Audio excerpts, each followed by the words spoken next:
Hello दोस्तों, आपका स्वागत है हमारे YouTube channel Pankaj Singh heritage the famous heritage site. दोस्तों, जैसे कि पिछले वीडियो में आपने 15 अगस्त 1947 के इतिहास के बारे में जाना। आज हम आपको 1857 की उस क्रांति के बारे में बताएंगे जिसका इतिहास बहुत ही दर्दनाक है। सबसे पहले 1857 की क्रांति का जो इतिहास है वो मंगल पांडे से शुरू होता है। जैसे कि दोस्तों हम जानते हैं कि हमारे देश में सबसे पहले 1757 ईस्वी में प्लासी का जो युद्ध हुआ था, उसी के बाद से ईस्ट इंडिया नामक कंपनी ने हमारे भारत पर कब्जा किया, या फिर हमारे ईस्ट इंडिया कंपनी मसाले के व्यापार के लिए हमारे भारत में आई थी। लेकिन वो व्यापार करते करते हमारे देश के जो आम जनमानस हैं उनके फूट का फायदा उठाते हुए वो हमारे देश पर शासन करने लगी। और उसी के 100 साल बाद 1857 में ईस्ट इंडिया कंपनी पूर्ण रूप से हमारे देश में वो कब्जा कर लिया या पूर्ण रूप से शासन करने लगे और हमारा देश गुलाम बन गया। इस गुलाम मीन की ऐसी जंजीरें जकड़ी गई जिसमें हमारा देश पूरी तरह से जकड़ गया। इसका विरोध बहुत सारे सेनानियों ने हमारे देश में अपने खून का बलिदान देकर चुकाया है। उसी के बारे में हमने बताना चाहिए, क्योंकि 1857 की क्रांति से पहले हमारे देश की आम जनमानस के ऊपर बहुत अत्याचार हुए, शोषण हुए, अंग्रेजों की तरफ से उन्हें बंदी बनाया गया, जबरदस्ती उन्हें कारागार में डाला गया। तो 1857 की क्रांति का जो प्रथम शुरुआत होती है वो बैरकपुर छावनी से होती है। सन अगर बात करें तो सन 31 मई 1857 को पहली क्रांति की शुरुआत कही जाती है। लेकिन दोस्तों, इतिहास में जैसे बताया जाता है कि बैरकपुर छावनी में रहने वाले मंगल पांडे, जिन्होंने अंग्रेज द्वारा प्रयोग की जाने वाली चर्बीयुक्त कारतूस को अनुमति दी, लेकिन मंगल पांडे ने प्रयोग की जाने वाली चर्बीयुक्त कारतूस को अपनाने से मना कर दिया, या फिर उन्होंने कहा कि मैं चर्बीयुक्त कारतूस का प्रयोग नहीं करूँगा, मैं एक ब्राह्मण हूँ।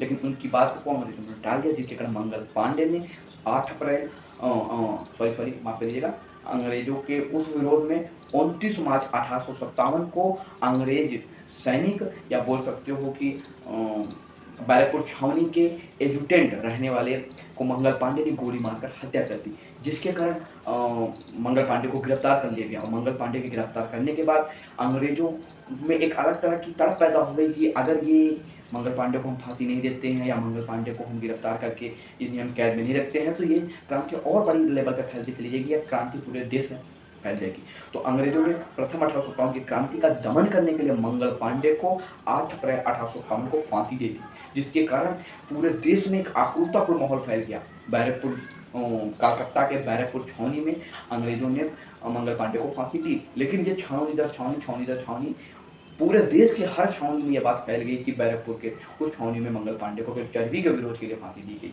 और उन्होंने एक एजुटेंट की हत्या की थी, जिसका विरोध करने के लिए कुछ सैनिकों ने एक संगठन बनाया। और उसके बाद 10 मई 1857 को 57 सैनिकों ने 10 मई 1857 को 85 सैनिकों ने एक साथ मिलकर चर्बी युक्त क्या बोलते हैं कारतूस का विरोध किया, चर्बी युक्त कारतूस का विरोध किया, जिसके कारण अंग्रेज शासक या फिर अंग्रेज सैनिकों ने उसमें से 10 सैनिकों को गिरफ्तार कर लिया और पूर्ण रूप से इसका दमन करना चाहा, लेकिन ये दमन नहीं हो सका। दमन करने का प्रयास बहुत किया गया। लास्ट में कुछ हमारे देश की आक्रोश सरकारें बोल सकते हो या आक्रोश नेता बोल सकते हो, जो इससे बाइकाट कर दिया। जैसे कि हमारे देश के प्रथम प्रधानमंत्री जवाहरलाल नेहरू ने अभी बीते 19 जुलाई को हमारे मंगल पांडे जो शहीद हुए उनकी 193वीं जयंती मनाई। बीते 19 जुलाई को हमारे मंगल पांडे जी जो शहीद हुए थे उनकी 193वीं जयंती मनाई गई। ये बहुत बड़ा विद्रोह था, लेकिन इस विद्रोह के क्रम में फिर एक और विद्रोह होता है, जैसे कि इस क्रांति की धमक पूरे देश में फैलती गई, तो उसमें एक दूसरा विद्रोह जो होता है वो ककोरी कांड के रूप में होता है। ककोरी कांड जो कि सहारनपुर से लखनऊ एक ट्रेन आ रही थी, जिसमें हथियार और बहुत मात्रा में धन और संपदाएं अंग्रेजों की थी, वो आ रही थी, जिसमें कुछ सैनिकों, मैक्सिमम 10 सैनिक रहे होंगे, जिन्होंने बंदूक की नोक पे ककोरी एक स्थान है लखनऊ के पास में, वहाँ पर ट्रेन को रोक लिया और वहाँ के जो गार्ड थे ट्रेन के उनको बंधक बना लिया और उसके बाद उस ट्रेन को लूट लिया। उसके कारण उसमें से 10 सैनिकों को गिरफ्तार कर लिया गया था, जिनमें से ठाकुर रोशन सिंह, अशफाक उल्लाह खान, और उसके बाद राम प्रसाद बिस्मिल और एक थे आपके राजेंद्र लोहड़ी, उनको फांसी दी गई, जिसका बहुत जमकर विरोध हुआ और पूरे देश में एक क्रांति की एक और लहर पैदा हो गई। उसी के जस्ट बाद आपका क्या बोलते हैं, जैसे कि दोस्तों 9 अगस्त 1925 को ककोरी कांड हुआ था, लेकिन 6 अप्रैल 1927 को मात्र 2 साल के अंदर में उनको गिरफ्तार करके और उन्हें फांसी दे दी, जिसका विरोध बहुत जम के हुआ। लेकिन विरोध कहते हैं ना, जब तक राजनीतिक कारणों की वजह से राजनीतिक दल या राजनीतिक नेता अपना फायदा देखेंगे, तब तक किसी भी आंदोलन को बड़े लेवल पे नहीं ले जा सकता है। उसके बाद सबसे बड़ा नेतृत्व किया दांडी यात्रा के नाम पे महात्मा गांधी ने। अगर बात करें महात्मा गांधी की, तो 8 नवंबर 1927 को 8 नवंबर 1927 को जब हमारे देश में साइमन कमीशन है, 8 नवंबर 1927 को हमारे देश में साइमन कमीशन है। जब साइमन कमीशन आया तो साइमन कमीशन में हमारे देश के जो भारतीय थे, किसान थे, उन पर किसी तरह का ऋण इसमें उठा कि किसी तरह का टैक्स हो, किसी तरह का उनके ऊपर बहुत उत्पीड़न वाले कानून, बहुत कुछ इसमें था साइमन कमीशन में। तो उस साइमन कमीशन का भी विरोध महात्मा गांधी ने किया, लेकिन उसी की एक आड़ में महात्मा गांधी ने 11 सूत्री मांगों अंग्रेजों के सामने प्रस्ताव रखा कि हमारे ये 11 सूत्री मांग आप मान लीजिए, हम आपके साइमन कमीशन का विरोध नहीं करेंगे। इस बात को अंग्रेजों ने ठुकरा दिया, जिसके कारण सन 12 मार्च 1930 को सन 12 मार्च 1930 ईस्वी को साबरमती गुजरात से दांडी यात्रा जो कि 241 मील की यात्रा थी, गांधी जी ने शुरू की। और इनका मुख्य उद्देश्य था नमक कानून को तोड़ना, या नमक कानून का विरोध था। जो नमक कानून पर टैक्स लगाया था यानी गवर्नमेंट ने, उसी के विरोध था। तो 241 मील की यात्रा पूरा करके साबरमती से दांडी पहुंचकर उन्होंने नमक कानून को तोड़ा, और वहीं से सन 1930 ईस्वी में सविनय अवज्ञा आंदोलन की शुरुआत हुई। सन 1930 ईस्वी में वहीं से सविनय अवज्ञा आंदोलन की शुरुआत हुई और देश में एक नए आंदोलन का प्रभाव बढ़ा। इसी के बाद दूसरा जो सबसे बड़ा आंदोलन की बात करते हैं वो भारत छोड़ो आंदोलन आया 8 अगस्त 1942।